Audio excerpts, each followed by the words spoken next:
2898 trailer decoding 5 clues about Prabhas, Deepika Padukone, Amitabh Bachchan, Kamal Haasan's roles. On Friday, Nag Ashwin released a new trailer for his upcoming sci-fi film Kalki 2898 AD. Here are 5 takeaways from 2,898-second trailer. Director Nag Ashwin shared a new trailer for Kalki 2898 on Friday that reveals much more about the film than any previous promotional material. It reveals a lot about Prabhas, Deepika Padukone, Amitabh Bachchan, and Kamal Haasan's roles if looked closely. Here's decoding 5 clues the makers dropped in the trailer.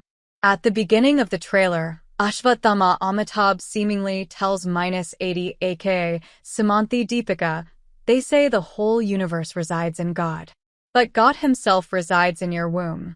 While we aren't explicitly shown that Ashwatthama is talking to 80, the next shot shows him helping her get down from a vehicle. The dialogue and the character's name confirm that Deepika's baby will be Kalki, the avatar that will end Kali Yuga. The song played in the trailer also hints at this. The trailer shows Ashwatthama vowing to protect 80 and her child, and seemingly regretting his past.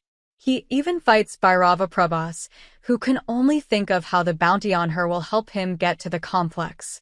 One shot shows Bhairava pushing Ashwatthama as we cut into a flashback of war when the latter is in a similar situation. There is also a shot of Uttara's Malvika near baby getting killed by the Brahmastra in Mahabharata due to Ashwatthama later in the trailer. The scenes between Ashwatthama and Bhairava show just how huge the former is.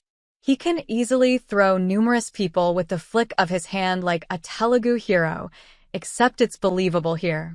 Despite fighting him for bounty, Bhairava seems to need innovative techniques to do so. One shot shows him wearing boots that give him a boost, while the end of the trailer sees him piloting a massive mecha to make it an even fight, possibly a variation one, aka Bujji.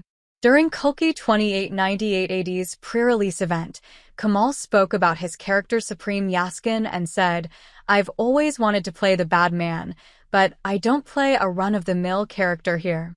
He's almost sage-like, it's just he has a bad idea. I didn't want to be pregnant in the film, so we arrived at an acceptable look for him. But no one expected him to look like an actual sage, withered away, albeit being hooked to wires." Yaskin also seems to think of himself above humankind when he says, "Despite endless opportunities spanning over generations, man fails to redeem himself, and he never will." Bodily autonomy lost for women.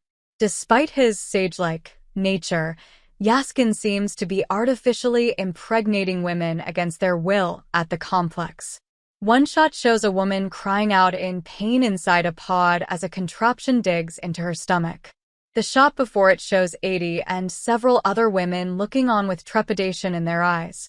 It's hinted that this is where 80 was impregnated to before she decides to escape the complex, possibly to Shambhala, a Shangri-La for refugees and rebels.